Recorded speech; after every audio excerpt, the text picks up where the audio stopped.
கரும்பு 90 ரூபா, வாத்தியாருக்கு சம்பளம் 90 ரூபா. இன்னைக்கு வாத்தியார் 36,000 ரூபாய் வாங்குறாரு.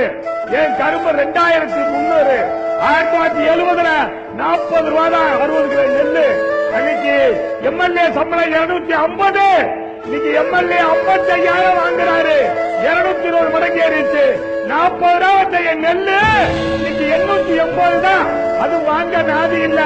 எனக்கு லாபகரமான விலை கொடுக்கிற என் நெல்லு 40 ரூபாய்க்கு போது வங்கி மேலாளர் சம்பளம் 150 ரூபா. இன்னைக்கு வங்கி மேலாளர் 66,000 ரூபாய் வாங்குறாரு. 440 மடங்கு சம்பளம் ஏறிச்சு. எனக்கு நெல்லுக்கு 22 மடங்குயா. யாருக்கிட்ட போய் அழுவுறது? எங்க போய் அழுவுறது? எங்க 100 ரூபாய் கொடுத்தாரு, 25 ரூபாய் பண்ணுவான். என் பால் 16 ரூபாயா, தண்ணி 22 ரூபாயா. என்கிட்ட அரிசி 25 ரூபாய்க்கு வாங்கி ஒரு 10 ரூபாய்க்கு உளுந்து போட்டு, ஒரு 10 ரூபாய் எண்ணெய் ஊற்றி, ஒரு 15 ரூபாய் கேஸ் போட்டு, ஒரு 40 ரூபாய் கொடுத்த ஆள் கொடுத்துதான் 40 தோசை சொல்றாயா. ஒரு தோசை 50 ரூபாய்ங்கய்யா. மிடில் மேன் சாப்பிடுறான். மிடில் மேனை கேட்க மாட்டேங்கிறியா ஐயா? ஆவடி குமார் ஐயா, விவசாய காப்பாத்துங்கய்யா. நீங்க இந்த மிடில் மேன் எல்லாம் பிடிச்சி உள்ள போடுங்கய்யா.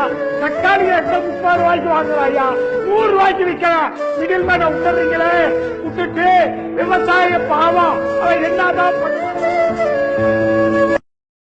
நண்பர்களே, மக்களின் மீது அதிக அக்கறை கொண்டு மக்களுக்காக குரல் கொடுக்கும் எங்களோடு வாட்ஸ்அப் மூலம் இணைந்திடுங்கள்.